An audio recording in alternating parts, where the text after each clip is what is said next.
Ce film est une histoire de fantômes.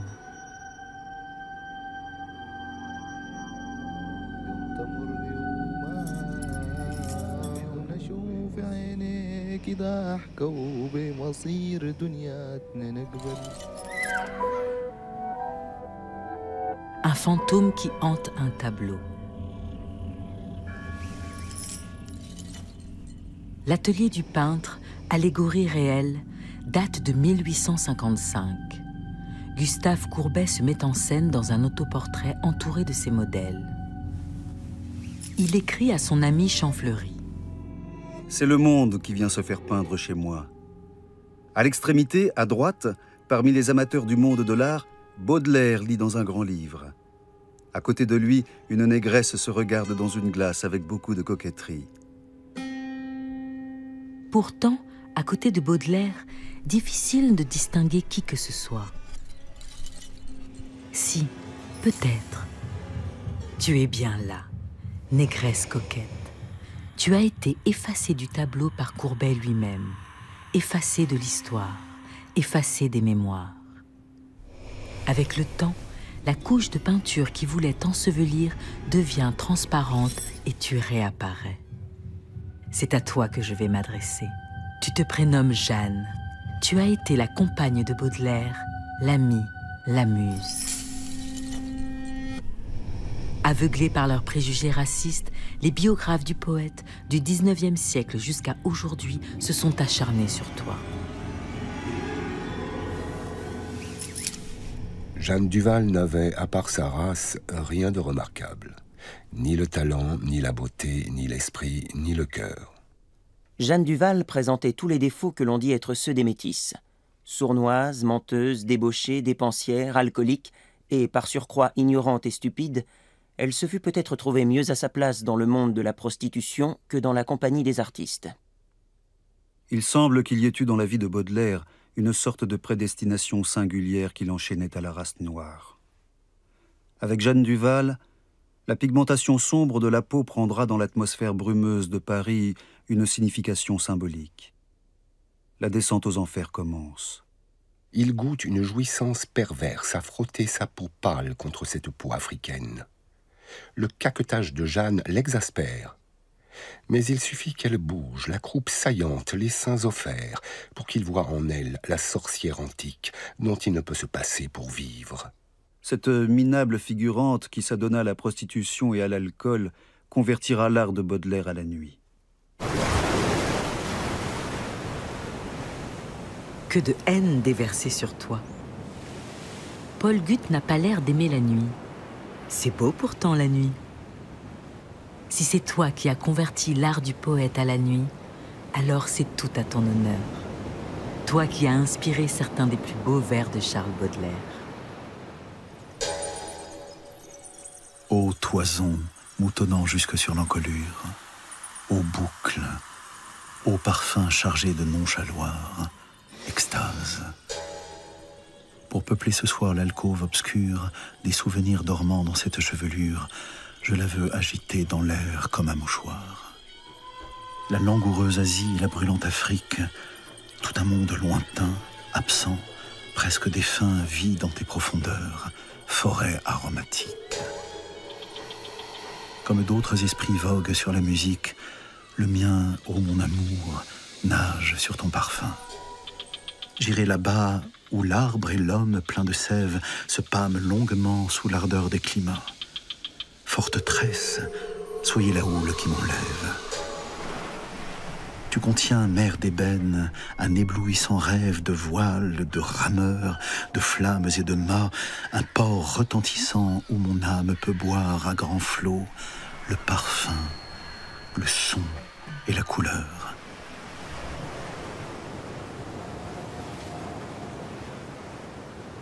Emmanuel Richon a été l'un des premiers à s'intéresser à toi, Jeanne.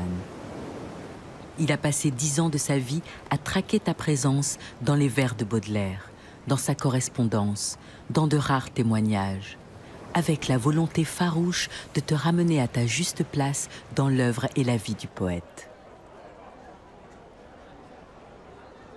Le problème dans le racisme, c'est que ça s'auto-alimente. Il n'y a pas besoin de la victime, finalement. ça devient fantasmatique.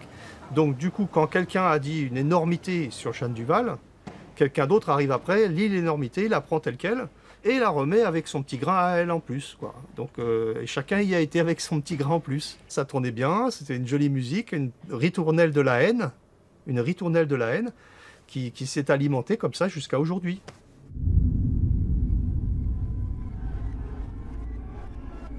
Tu es passé dans l'existence en laissant bien peu de traces.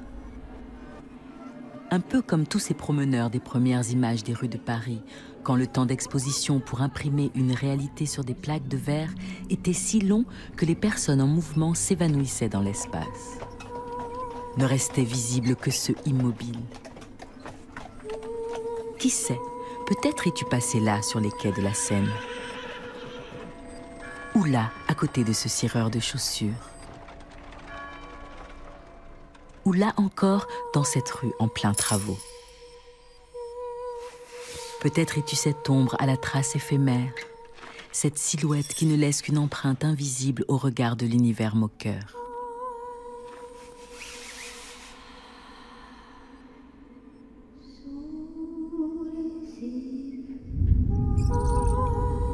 Mais avant de parler de toi, Jeanne, faisons un petit détour vers l'homme avec qui tu as partagé une bonne partie de ta vie. Charles Baudelaire est né en 1821. Son père décède alors qu'il est jeune. Sa mère décide de se remarier avec le futur général Opic. Je ne dis pas que tous les généraux soient allergiques à la poésie, mais en tout cas, le général Opic, lui, ne voyait pas Charles Baudelaire allant vers la littérature comme lui aurait souhaité. Bref, ils ne s'entendaient pas du tout, puis Baudelaire a commencé à mal tourner aux yeux de sa famille, en ce sens qu'il fréquentait des prostituées, et ça s'est su. Il y a urgence à arracher Charles au pavé glissant de Paris. J'ai l'intention de lui faire un long voyage sur la mer vers les Indes, dans l'espoir qu'ainsi dépaysé, arraché à ces détestables relations, il pourrait nous revenir poète peut-être, mais poète ayant puisé ses inspirations à de meilleures sources que les égouts de Paris. Les voyages forment la jeunesse, il n'y a qu'à l'envoyer loin, et puis bon, ça va le former, il reviendra changer, etc. À Bordeaux, donc, il a pris ce navire, le paquebot des mers du Sud, avec le capitaine Salise. Et donc, il a fait 2 mois de voyage.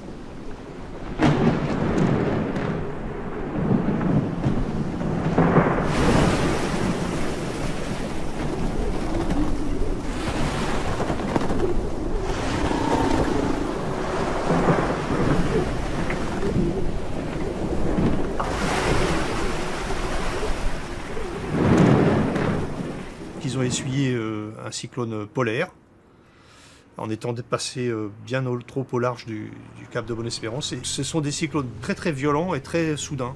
Donc ils ont dû faire escale à Maurice en vue de réparer le bateau. Et donc le 1er septembre 1841, Baudelaire, qui ne s'y attendait pas puisqu'il devait aller à Calcutta, débarque à l'île Maurice sans l'avoir prévu. Il découvre un monde complètement différent au niveau des parfums, au niveau des couleurs. Les gens ne s'habillent pas pareil, le rythme de vie n'est pas le même. Il en est sans arrêt question dans son œuvre, hein. Donc ça c'est très important. Et donc il est assez fasciné par cette société en plus complètement cosmopolite. C'est pas aujourd'hui que Maurice est devenu cosmopolite d'un seul coup, non. En fait, à l'époque, la population mauricienne était déjà cosmopolite. C'est-à-dire qu'il y avait déjà des populations originaires de l'Inde. Et rappelons que Baudelaire n'avait que 20 ans quand il est arrivé ici. Donc à l'âge de 20 ans, il est confronté à d'autres religions, d'autres choses, et d'un seul coup, quoi. Donc ça a été à la fois, je pense, un éblouissement et un choc.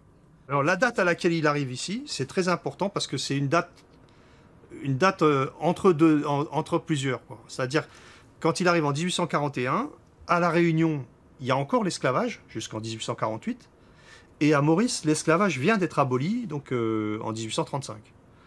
Donc on est juste entre les deux. Enfin, même s'il n'existe plus à Maurice, c'est une société qui est issue de l'esclavage, donc c'est encore extrêmement imprégné de toute la coercition de l'esclavage. Hein. Voilà, là-haut, c'est la citadelle. Donc, elle commence à être construite en 1831. Elle domine tout pour Louis. Voilà, ça, c'est l'intérieur de la citadelle. Sais-tu pourquoi elle a été construite par les Anglais, cette forteresse, Jeanne ? pour protéger l'administration britannique de la colère des propriétaires d'esclaves français qui refusaient l'abolition. Charles Baudelaire a débarqué à Maurice dans un monde bien chaotique, et quand il se rend à La Réunion, île voisine et terre française, où l'esclavage est toujours en vigueur, il est confronté à l'abject. Pendant qu'il évolue dans cet autre hémisphère, toi, tu vis à Paris avec ta mère. Tu te fais appeler Jeanne Duval, mais aussi Jeanne Lemaire, avec ER. Jeanne Lemaire, AIRE. Jeanne Prosper. Tu as usé de ces différents patronymes. Quel est ton vrai nom? Nous n'en savons rien.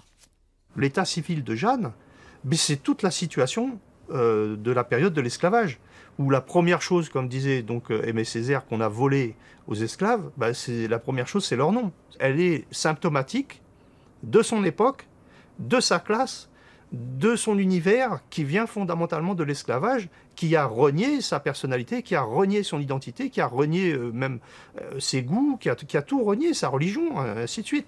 Donc Jeanne Duval, c'est assez logique qu'ensuite on ait du mal à la retracer. Elle n'a de statut dans cette société-là que celui d'un fantôme. Si toi, tu n'existes dans aucun registre, on a quand même quelques renseignements sur ta mère. Elle portait le même prénom que toi et s'appelait Jeanne Lemaire. Elle est inscrite dans les registres d'inhumation, décédée à Paris le 15 novembre 1853. Aux archives de Nantes, un document pourrait bien être son acte de baptême. Elle serait la fille de Marie Duval, ayant pour parrain un noble homme, Jean Carrier de Bois-Chabot. Dans un registre d'hôpital qui a malheureusement brûlé, tu aurais déclaré être née à Saint-Domingue, l'actuel Haïti. Oui, c'est un véritable imbroglio.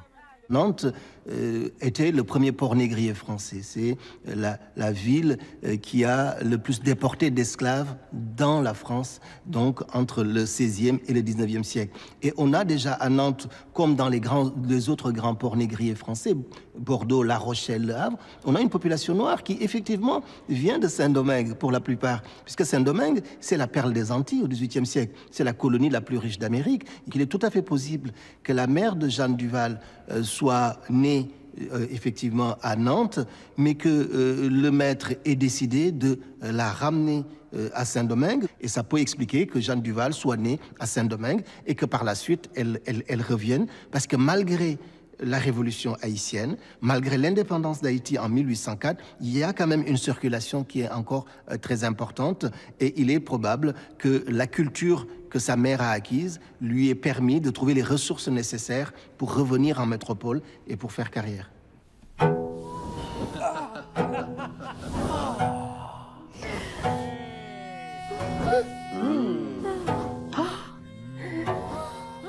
Ce qu'on sait, c'est que tu es actrice et que ton nom de scène est Mademoiselle Berthe. C'est Nadar qui a croisé ta route avant qu'il ne devienne le célèbre photographe. C'est bien avant de rencontrer Baudelaire lui-même que le hasard me fit connaître celle qui prit place dans la vie du poète, celle que son œuvre étreint à tant de pages. C'était dans l'ancienne église des Cordeliers, désaffectée et transformée en théâtre, le théâtre du Panthéon. Les 3 coups frappés, le rideau se lève. Une houle, un ourvari subit d'ébahissement. Quelques-uns, au fond, se dressent debout sur les banquettes. Il y a de quoi. En tenue de soubrette, une grande fille qui dépasse d'une bonne tête les proportions ordinaires est une négresse. Une négresse pour de vrai, une mulâtresse tout au moins. Le blanc écrasé à paquets n'arrive pas à pâlir le cuivre du visage, du cou, des mains. La créature est belle d'ailleurs, d'une beauté spéciale. Sous le foisonnement endiablé des crépures de sa crinière, des yeux grands comme des soupières. Et tout cela sérieux, fier, un peu dédaigneux même. Rien de gauche, nulle trace de ces dénonciations simiesques qui trahissent et poursuivent le sang de Cham jusqu'à l'épuisement des générations. L'inaccoutumée personne se déplace sur les planches comme si elle n'avait jamais fait qu'évoluer devant une lucarne de souffleur. J'imagine sa vie d'actrice comme une vie de galère insurmontable. Aujourd'hui encore, être actrice en France au démarrage, ça peut être très laborieux. J'imagine qu'avant ça, elle a vécu un exil. C'est quelque chose d'ailleurs dans lequel je me reconnais. Moi aussi, je viens d'un autre pays et du coup, il y a vraiment un effet miroir dans son parcours. Être actrice noire au 19e siècle, on est dans le surréalisme. C'est-à-dire que ça paraît presque inconcevable. On se dit, on est dans cette époque entre la fin de l'esclavage et le début de la colonisation. Qu'est-ce qu'elle représente pour ces Français de l'époque? Comment elle déambule? Comment son corps est perçu quand elle se balade, quand elle va au marché, quand elle monte sur scène? Est-ce qu'on lui trouve une légitimité quand elle demande à le faire? Est-ce qu'on comprend sa volonté d'être artiste, sa volonté d'être vue, d'être admirée? Et j'admire du coup son courage, parce que j'ai l'impression qu'elle s'en pose pas trop de questions, parce qu'elle est dans cette dynamique de survie, dans cette dynamique de cet élan passionné. C'était une fille de couleur dont la démarche de reine, pleine d'une grâce farouche, avait quelque chose à la fois de divin et de bestial. Le hasard fit que, l'ayant plusieurs fois rencontrée chez des amis à elle, je la connus avant d'avoir vu le poète qui devait plus tard l'immortaliser. Coiffée, comme je la vois encore, d'un petit bonnet de velours qui lui seyait à ravir, et vêtue d'une robe faite d'une épaisse laine d'un bleu foncé et ornée d'un galon d'or, elle nous parlait longuement de Monsieur Baudelaire. Tu rencontres Baudelaire entre avril et mai 1842. Il vient d'avoir 21 ans et hérite enfin de la fortune de son père. Il vit dans un appartement tapissé de rouge et noir au dernier étage d'un hôtel particulier et il t'installe à quelques rues de là, avec ta mère, aux 6 rue de la Femme sans tête. Tu le vois dépenser sans compter, changer de meubles comme il changeait de vêtements. Ce jeune dandy excentrique collectionne déjà les œuvres d'art. Il possède même une série de lithographies par Delacroix et il t'offre des bijoux et des châles cachemire en vogue à l'époque. Je t'adore, ô ma frivole, ma terrible passion, avec la dévotion du prêtre pour son idole.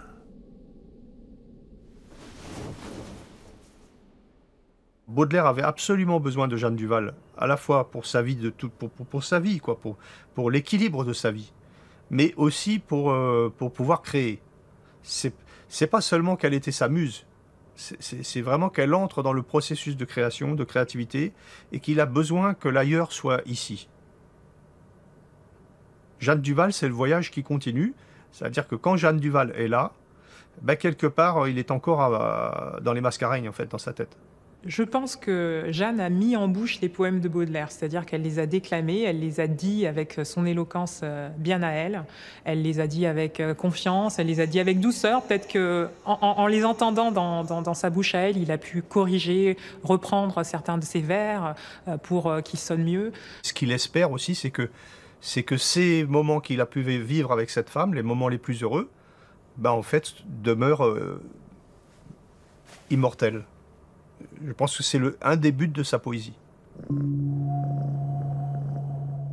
La très chère était nue, et connaissant mon cœur, elle n'avait gardé que ses bijoux sonores, dont le riche attirail lui donnait l'air vainqueur qu'ont dans leurs jours heureux les esclaves des morts.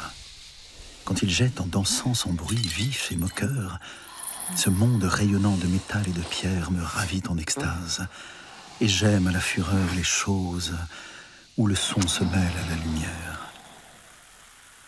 Elle était donc couchée et se laissait aimer, et du haut du divan elle souriait d'aise à mon amour profond et doux comme la mer qui vers elle montait comme vers sa falaise. Les yeux fixés sur moi, comme un tigre dompté, d'un air vague et rêveur, elle essayait des poses. Et la candeur unie à la lubricité donnait un charme neuf à ces métamorphoses. Et son bras, et sa jambe, et sa cuisse, et ses reins, polis comme de l'huile, onduleux comme un cygne, passaient devant mes yeux clairvoyants et sereins. Et son ventre, et ses seins, ces grappes de ma vigne s'avançaient, plus câlin que les anges du mal, pour troubler le repos où mon âme était mise, et pour la déranger du rocher de cristal où calme et solitaire elle s'était assise. Je croyais voir unies par un nouveau dessin les hanches de l'Antiope au buste d'un imberbe, tant sa taille faisait ressortir son bassin. Sur ce teint fauve et brun, le phare était superbe.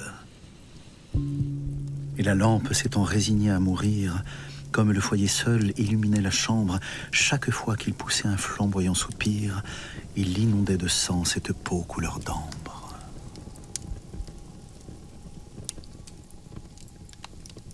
Celle qui a donné à la littérature française des poèmes comme Les Bijoux, comme Le Balcon, comme La Chevelure, etc., ben la voilà, elle est là. Et en plus, dessinée à l'encre de Chine par le poète qui l'a magnifié, quoi. Ça corrobore les poèmes pour moi. Aucune photo de toi ne nous est parvenue, mais Baudelaire t'a beaucoup dessiné tout au long de sa vie. Tu étais pour lui l'incarnation de la beauté. Une vision céleste qu'il propose d'ailleurs à Paul Chenavard, le peintre chargé de réaliser une fresque au Panthéon. Le fait qu'il dépensait son argent pour cette femme métisse, pour cette femme noire, qu'il la couvrait de peut-être bijoux, de sorties, de restaurants, de vêtements, de parures, c'était insupportable aux yeux de sa famille. C'était quelque chose de totalement illégitime. Cette femme n'était sans doute pas humaine du point de vue de la famille ou du point de vue de l'époque, en tout cas, puisque ces théories racistes étaient diffusées à ce moment-là. Et du coup, pourquoi Baudelaire lui faisait cas d'elle? Pourquoi il se penchait sur elle et il l'aimait tant? Pour la famille, c'était pas supportable, en fait. C'était insoutenable. Et le problème, c'est qu'en l'espace de moins d'un an, il a sacrifié à peu près déjà plus de la moitié de son héritage. Et donc, quand ses parents s'en rendent compte, ils se réunissent, et là, ils décident donc de le déchoir de ses droits. C'est-à-dire qu'il est mis sous tutelle.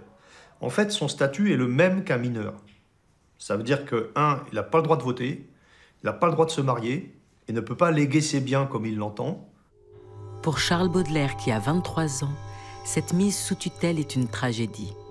Il fait une tentative de suicide et la seule personne à qui il pense au moment de mourir, c'est toi. Quand mademoiselle Jeanne Lemaire vous remettra cette lettre, je serai mort. Je donne et lègue tout ce que je possède à mademoiselle Lemaire, même mon petit mobilier et mon portrait, parce qu'elle est le seul être en qui j'ai trouvé quelque repos. Ma mère, qui si souvent et toujours involontairement a empoisonné ma vie, n'a pas besoin de cet argent. Elle a son mari, elle possède un être humain, une affection, une amitié. Moi, je n'ai que Jeanne Lemaire. Je n'ai trouvé de repos qu'en elle. Je ne peux souffrir la pensée qu'on veuille la déposséder de ce que je lui donne, sous prétexte que ma raison n'est pas saine. Jeanne Lemaire est la seule femme que j'ai aimée. Elle n'a rien. Et c'est vous, monsieur Ancel, que je charge de mes dernières instructions auprès d'elle.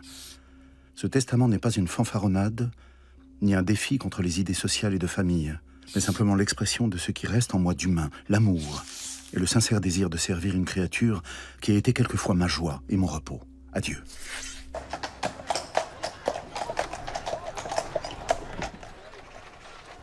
Après son suicide raté, privé de ressources, il quitte son appartement et s'installe quelques mois chez toi. Bien sûr, vous vous êtes baladés ensemble dans les salons de peinture et de sculpture si prisés et si populaires à l'époque.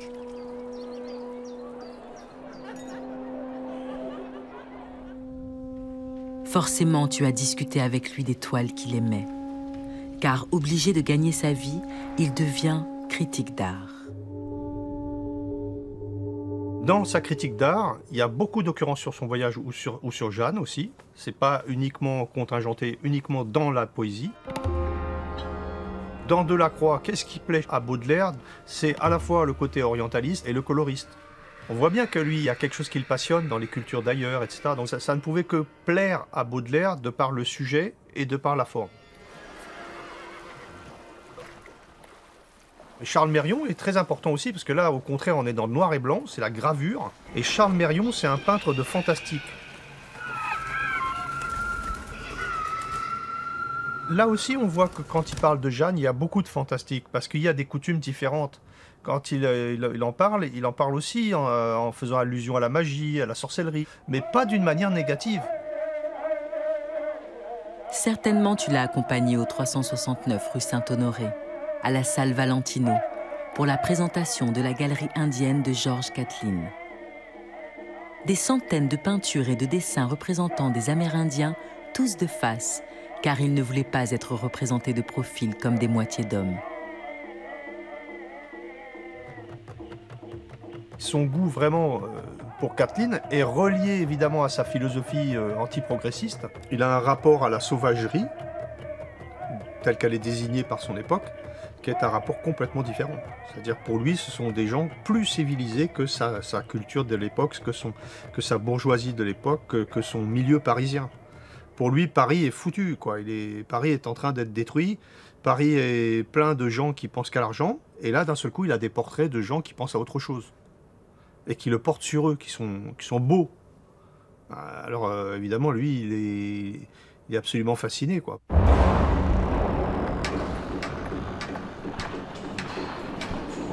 Tu as vu Paris se transformer sous la houlette du baron Haussmann, l'éventreur de la ville.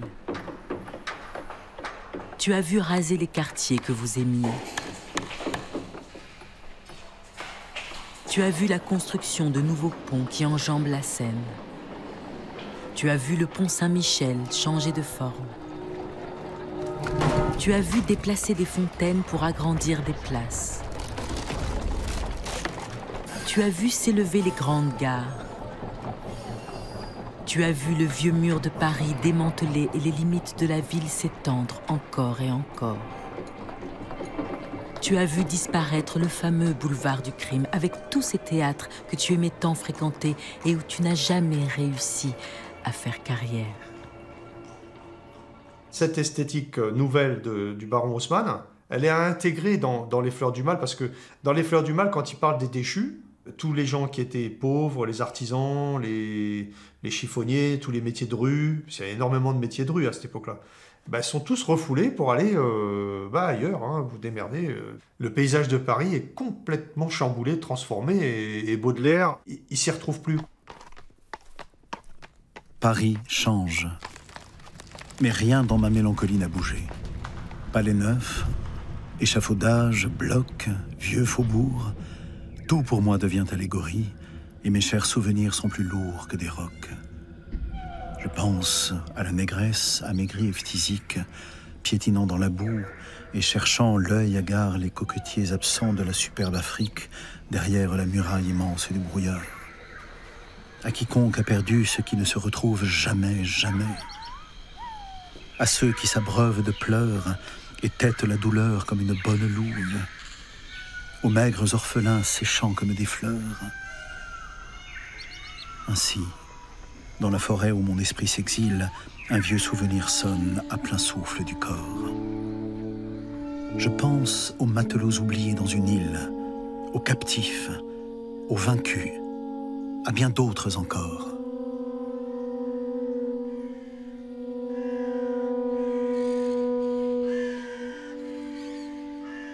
C'est un couple qui avait d'énormes problèmes d'argent, puisqu'il ne disposait pas de sa fortune, et d'énormes problèmes de logement, d'énormes problèmes de froid, d'énormes problèmes de tous les jours. C'était la vie de bohème.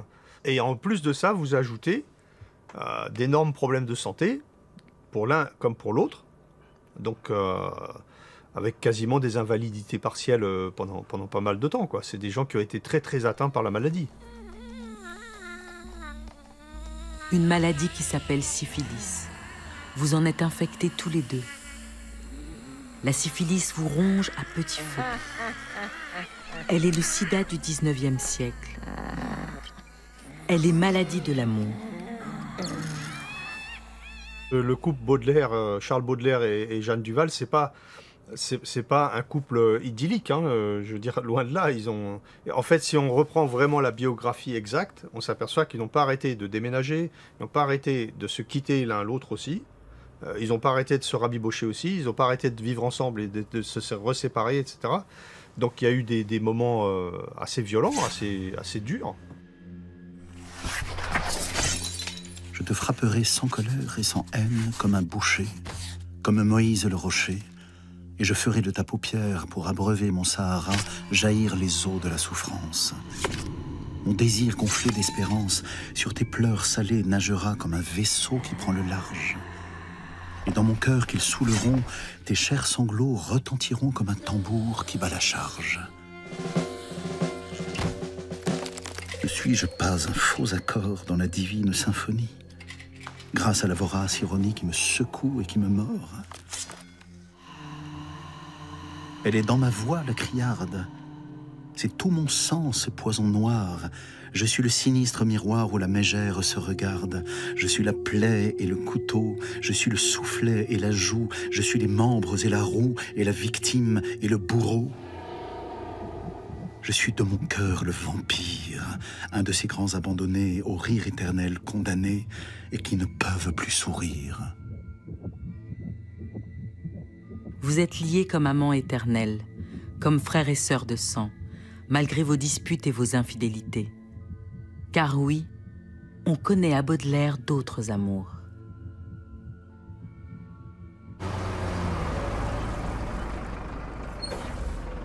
Mais faisons un petit saut dans le temps. 1957, en plein milieu du XXe siècle. C'est le centenaire de la publication des Fleurs du Mal. Une exposition est organisée à la Bibliothèque nationale. Feuilletons le catalogue. Chapitre 5, Vie et amour, avec 2 grands chapitres, Madame Sabatier et Marie d'Aubrun. Comme c'est bizarre. Et toi, Jeanne, es-tu seulement citée dans ce catalogue? Mais oui, on ne t'a pas oublié. Sautons quelques pages. Tu es citée en légende d'une œuvre de Goya. On te compare à ces sorcières suspendues au milieu des airs, dont les faces tiennent le milieu entre l'homme et la bête. C'est presque comique, non? Madame Sabatier, elle correspond effectivement à l'archétype exact de la féminité que recherche la critique à cette époque-là. Et concernant Charles Baudelaire, parce que admettre que Charles Baudelaire est un immense poète et que la muse qui l'a inspiré était Jeanne Duval, ça cloche pour eux. Par contre, si c'est Madame Sabatier, là, fantastique. Apollonie Sabatier, celle qui a posé nue pour Clessinger, celle qui a tourné la tête de ton Charles pendant quelque temps. Sache qu'elle était jalouse. De qui? Mais de toi, bien sûr. Que dois-je penser quand je te vois fuir mes caresses, si ce n'est que tu penses à l'autre, dont l'âme et la face noire viennent se placer entre nous? Je me sens humiliée et abaissée. Ris, Jeanne, ris. C'est toi qui gagnes la bataille dans la postérité. Et n'aie pas honte d'être traitée de sorcière. Aujourd'hui, au XXIe siècle, les sorcières, on les réhabilite, on les respecte et on les aime.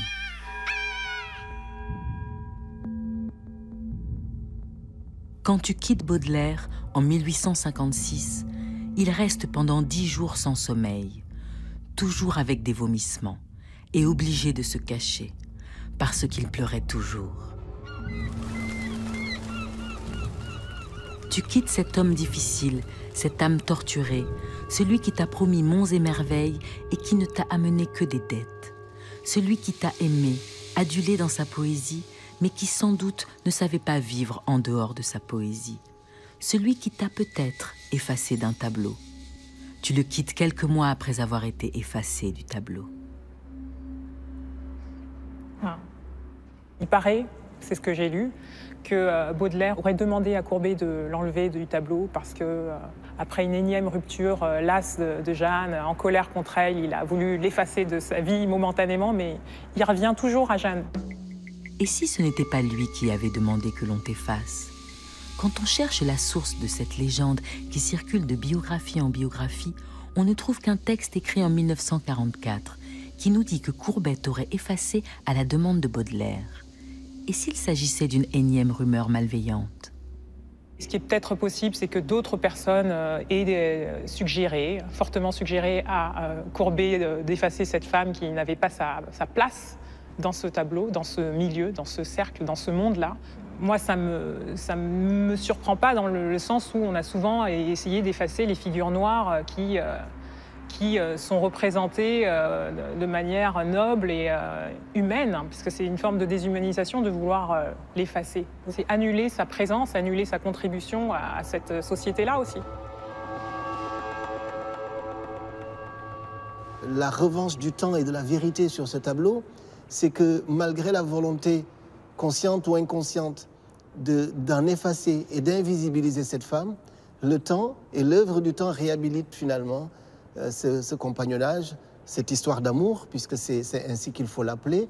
Même les pigments de la peinture ne supportent pas son effacement. C'est que même l'œuvre ne supporte pas, elle se sent incomplète sans Jeanne. Du coup, c'est la plus belle représentation possible de Jeanne, puisqu'elle est là sans être là, et qu'elle est irréversiblement là, et irréversiblement gommée par tout ce qui a pu être dit sur elle. Donc c'est vraiment un tableau magnifique pour moi.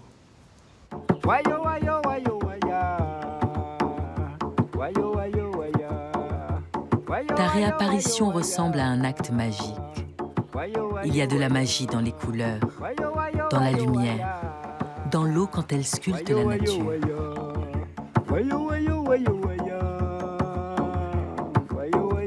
Il y a de la magie dans toute création artistique, dans la musique quand elle mène à la transe, dans la peinture quand elle mène à la contemplation.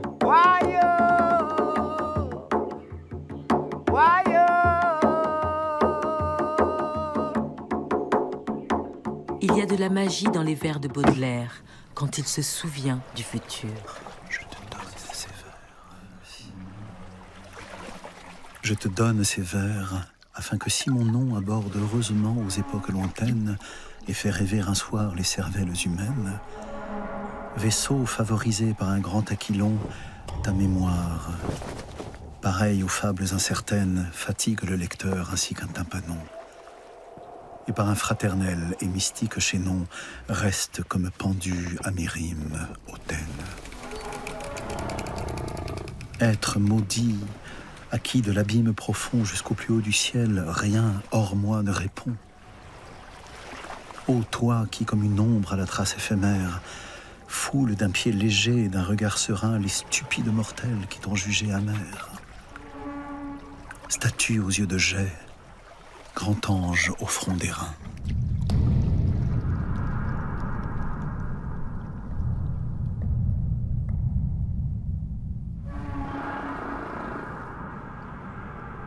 Je pense qu'il a pressenti le mépris qui allait arriver, quoi, et qui était déjà présent malheureusement.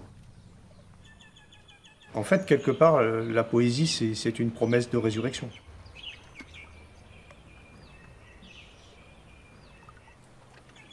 Ta rupture avec Charles en 1856 n'était pas une rupture.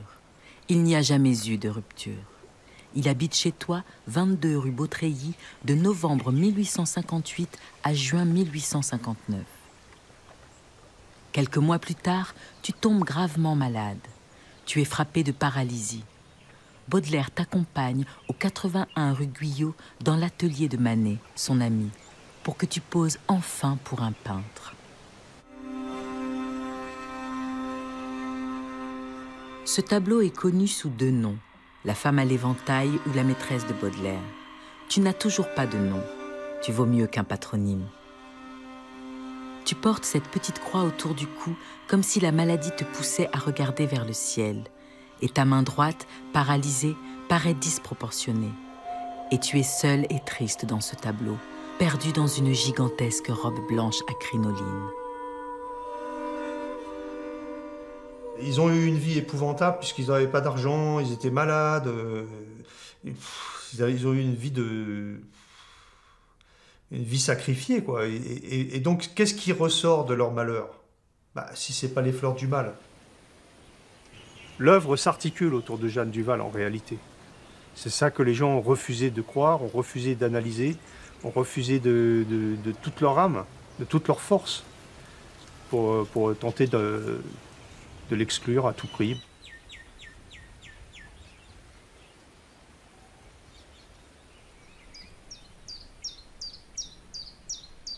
Rappelez-vous l'objet que nous vîmes, mon âme, ce beau matin d'été si doux.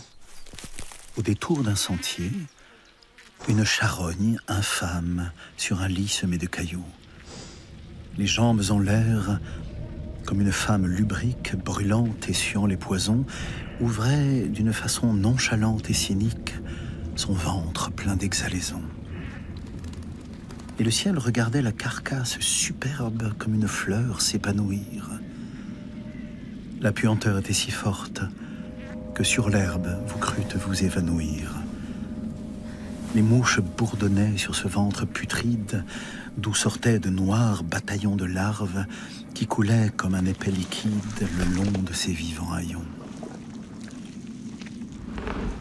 Et pourtant, vous serez semblable à cette ordure, à cette horrible infection, étoile de mes yeux, soleil de ma nature, vous, mon ange et ma passion. Oui, tel vous serez, ô reine des grâces, après les derniers sacrements, quand vous irez sous l'herbe et les floraisons grasses moisir parmi les ossements. Alors, ô ma beauté, dites à la vermine qui vous mangera de baisers que j'ai gardé la forme et l'essence divine de mes amours décomposés.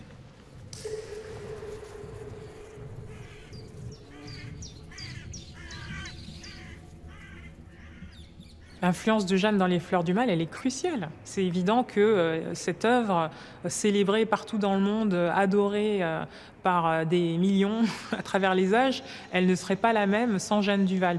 Les Fleurs du Mal sans Jeanne Duval n'existeraient pas, c'est aussi simple que ça.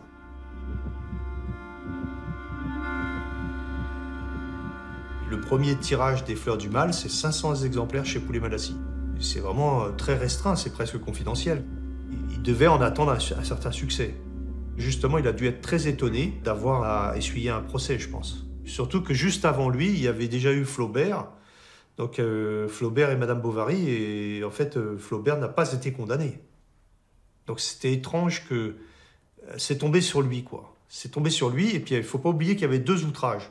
Donc on lui a reproché l'outrage aux bonnes mœurs, qui a été retenu, et puis l'outrage à la morale religieuse, qui lui n'a pas été retenu. Et c'est là où on voit que les poèmes qui ont été retirés des Fleurs du Mal ne sont pas n'importe lesquels.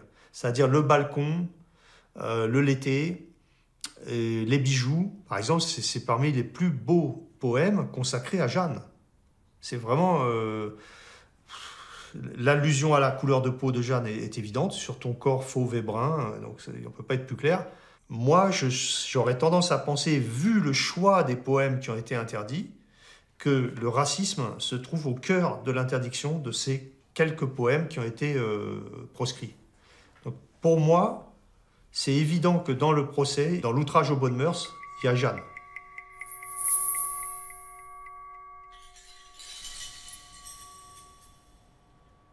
Cette figure de Jeanne Duval, pour moi, c'est vraiment un personnage qui m'a donné beaucoup de force.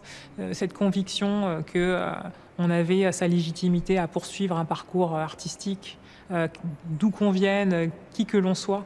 Et je vis avec elle depuis que je l'ai rencontrée à travers donc, Les Fleurs du Mal quand j'étais lycéenne.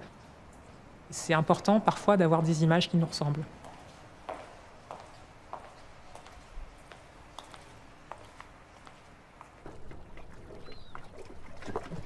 Honfleur, 17 décembre 1859. Ma chère fille, il ne faut pas m'en vouloir si j'ai brusquement quitté Paris sans avoir été te chercher pour te divertir un peu. Tu sais combien j'étais exténué par l'inquiétude. Je te jure que je vais revenir dans quelques jours et d'ailleurs j'ai laissé tous mes cartons à l'hôtel. En attendant, comme je risque de rester une semaine absent et que je ne veux pas que dans ton état tu restes privé d'argent, même un jour, adresse-toi à Monsieur Ancel. Cette petite somme te suffira pour m'attendre et les environs du jour de l'an m'apporteront de l'argent. Mets donc ce billet dans une nouvelle enveloppe et puisque tu n'as pas le courage d'écrire de la main gauche, fais écrire l'adresse par ta domestique. Je vais revenir. Et si, comme je le crois, je suis doué de quelque argent, je tâcherai de t'amuser. Avec ces chemins glissants, ne sors pas sans être accompagné et ne perds pas mes vers et mes articles. Avec ces chemins glissants, ne sors pas sans être accompagné. Il neigeait à Paris en décembre 1859 quand il t'a écrit cette lettre. De toute votre correspondance, c'est la seule lettre qui a traversé le temps et qui nous soit parvenue. Pourtant, il a dû t'écrire des pages et des pages de mots tendres et de recommandations. Sans doute lui as-tu répondu des monceaux de lettres qui ont toutes disparu, détruites par sa mère.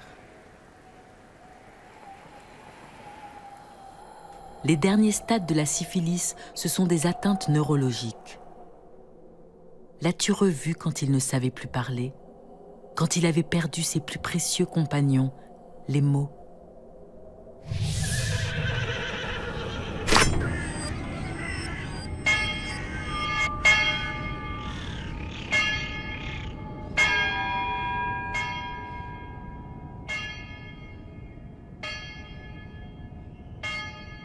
Étais-tu parmi ces quelques silhouettes le jour de son enterrement? J'ose espérer qu'on aura prévenu Jeanne au moins, puisque c'était certainement son vœu le plus cher. Donc, est-ce qu'elle était là, est-ce qu'elle ne l'était pas? Ça restera toujours une énigme. Tu as survécu de nombreuses années à cet homme qui rêvait d'être n'importe où, pourvu que ce soit hors de ce monde. Il faut être toujours ivre, tout est là, c'est l'unique question. Pour ne pas sentir l'horrible fardeau du temps qui brise vos épaules et vous penche vers la terre, il faut vous enivrer sans trêve. Mais de quoi? De vin, de poésie ou de vertu à votre guise, mais enivrez-vous. Et si quelquefois sur les marches d'un palais, sur l'herbe verte d'un fossé, vous vous réveillez, l'ivresse déjà diminuée ou disparue, demandez au vent, à la vague, à l'étoile, à l'oiseau, à l'horloge, à tout ce qui fuit, à tout ce qui gémit, à tout ce qui roule, à tout ce qui chante, à tout ce qui parle, demandez quelle heure il est. Et le vent, la vague, l'étoile, l'oiseau, l'horloge vous répondront « Il est l'heure de s'enivrer ».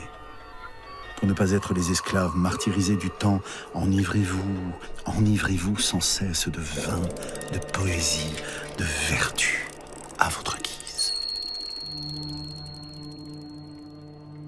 Tu as continué seul l'ivresse de la vie. Une fois Baudelaire mort, tu disparais des livres d'histoire. Au mieux, on t'invente un destin d'épave ou de clocharde, aveugle à moitié folle. Encore une vilaine légende. Car la réalité est bien différente. C'est sans doute aux Batignolles que tu as vécu tes derniers jours. La cantatrice Emma Calvé raconte dans ses mémoires qu'elle est venue te rendre visite vers 1878, plus de 10 ans après la mort de Charles. Avec une de mes camarades qui la connaissait, j'allais un jour chez la belle maîtresse amie de Baudelaire. Sous le nom de Jeanne Prosper, elle habitait un modeste logis quelque part aux Batignolles. On nous introduisit dans un salon de peluche jaune. Elle arriva peu après, appuyée sur 2 béquilles, coiffée d'un madras multicolore d'où s'échappaient des mèches folles, grises et frisées. Aux oreilles, elle portait des anneaux d'or. Elle devait approcher de la 60aine, mais elle avait conservé un teint doré et des yeux magnifiques. « Voulez-vous bien me chanter quelque chose ?» me dit-elle d'une voix douce et zézayante. J'ai souvent entendu l'apathie, ainsi que toutes les grandes cantatrices de l'époque, car j'allais souvent à l'opéra. C'était la seule distraction que mon poète me permettait, car il était jaloux comme un tigre et ne me laissait pas sortir le jour. Il prétendait que j'étais faite pour la nuit. « Vous devez être bien glorieuse d'avoir été aimée d'un si grand écrivain. »« Oui, » me répondit-elle en se redressant. « Il m'aimait bien. C'était un bel amant, si doux avec moi, mais pas rigolo, toujours triste, avec des fantaisies de l'autre monde. Je ne vous souhaite pas d'être aimé d'un poète, fût-il le plus grand de tous. » Puis elle retira d'un coffret des lettres dont elle nous lut certains passages. Ce sont mes reliques. J'en ai vendu quelques-unes car je ne suis pas riche, mais celles-ci, les premières et les dernières qu'il m'écrivit, me suivront dans le cercueil.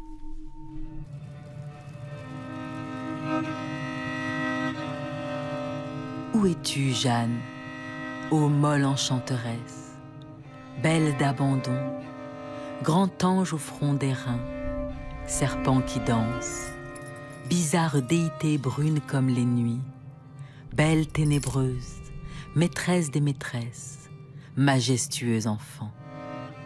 Es-tu ici, quelque part dans ce petit cimetière des Batignolles qui a bien changé depuis ton époque, où les morts ne reposent plus vraiment en paix sous les bretelles d'autoroute? Où te caches-tu, Jeanne? Tu hantes pour l'éternité les fleurs du mal et les petits poèmes en prose. Tu hantes l'atelier du peintre de Gustave Courbet.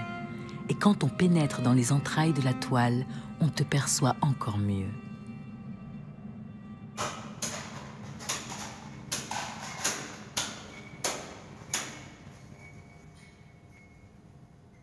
Et juste derrière Baudelaire, on distingue les traits d'une jeune femme, un petit peu plus nets que sur le tableau à l'œil nu, le visage tourné en direction du poète, et la main donc tenant ce qui apparaît maintenant être le châle qui l'enveloppe. Donc cette femme existait bien, on la voit bien sur la radiographie, mais ça reste encore un petit peu difficile à comprendre et à percevoir. Et voilà ce qu'on appelle la réflectographie infrarouge. Voilà la réflectographie infrarouge de l'ensemble du tableau de l'atelier. De ce côté-là, qu'est-ce qu'on voit? Tout près de Baudelaire, les traits de cette jeune femme, vous voyez, avec la peau un petit peu plus sombre que ce qui a été employé pour les autres personnages, des yeux un peu en amande, hein, un nez légèrement camus, un chignon qui revient vers l'arrière, un petit col blanc, élégante, belle en plus. Il y a une sorte de douceur dans le regard et une inclinaison légère de la tête en direction du poète. Et on retrouve de façon assez nette les traits de cette jeune femme qu'on connaît aussi grâce au dessin qu'on a fait de Baudelaire, hein, un personnage un petit peu oriental d'aspect, je dirais, hein, avec ses yeux très, très élargis et cette présence assez étonnante. Tu es là, plus belle que jamais, plus mystérieuse que toujours, plus envoûtante. Oui, il ne saurait y avoir plus beau tableau de toi que celui-là. Moi qui ai si bien connu Baudelaire, je sais que sa vie entière, comme son œuvre, fut remplie par un seul amour, et que du premier jour au dernier, il aima une seule femme, cette Jeanne, admirablement belle, gracieuse et spirituelle, qu'il a toujours chantée. Le poète l'aimait à 20 ans, il l'aima toujours.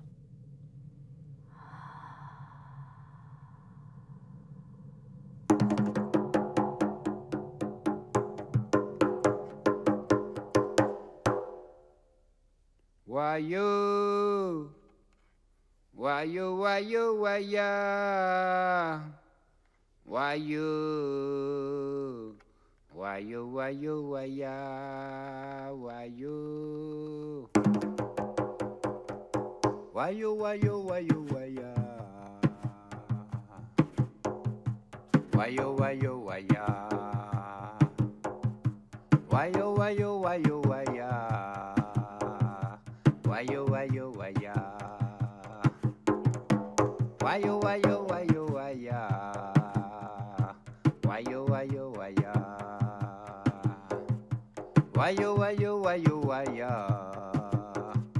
Why-yo, why-yo, why-ya. Why-yo.